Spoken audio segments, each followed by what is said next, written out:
C'est amusant parce qu'il y a des gens qui découvrent aujourd'hui que la France va mal. Mais la France va mal depuis longtemps. C'est pas arrivé hier. L'endettement, il ne nous est pas tombé dessus hier. Ça fait 15 ans que j'en parle. Ça fait 15 ans que des économistes... enfin, si on peut appeler ça encore des économistes, m'expliquent que de toute façon la dette c'est pas grave parce qu'il suffira de l'effacer. Vous savez, moi j'ai appelé ça à un moment les économistes Tipex, c'est-à-dire que ils mettent un petit coup de blanc dessus et puis il y a plus de dette. Et qui là tout d'un coup s'aperçoivent que ça va mal, que la dette est trop importante en France et que c'est quelque chose qui va falloir régler. Mais ça fait longtemps que c'est comme ça. Vous savez, on est les spécialistes en France de ce qu'on appelle la comptabilité créatrice, ce qui permet de mettre un peu de dette sous le tapis et de faire que ça fasse moins moche. Et c'est pas le seul pays. Enfin, je veux dire, on a fonctionné depuis 2008. Quasiment tous les pays occidentaux ont fonctionné là-dessus.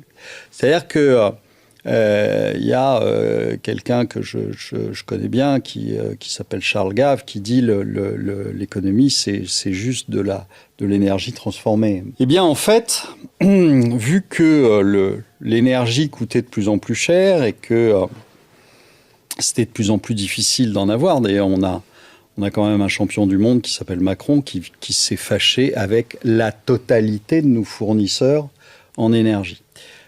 Les Russes, mais aussi les Africains en matières premières, etc. Donc, il s'est fâché avec tout le monde. Donc, résultat, on est obligé de payer des montants impossibles, notamment aux Américains, pour avoir une énergie qu'on avait avant pas chère. Et donc,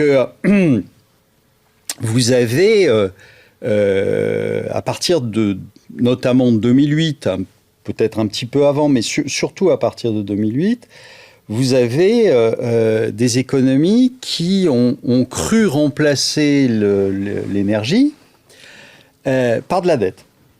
Et en fait, on n'a fonctionné que là-dessus. C'est-à-dire que... et là, ça vous crée une illusion de croissance, mais ça ne vous crée pas de la croissance réelle. Ça vous crée une illusion de croissance. C'est-à-dire quand vous mettez 5 euros de dette pour avoir 1 euro de PIB... demandez à n'importe quel entrepreneur s'il mettrait 5 euros de dette pour avoir 1 euro de chiffre d'affaires, il vous regarderait bizarrement, en vous disant non, ça ne va pas tenir longtemps. Eh bien, en fait, c'est ce qu'on fait.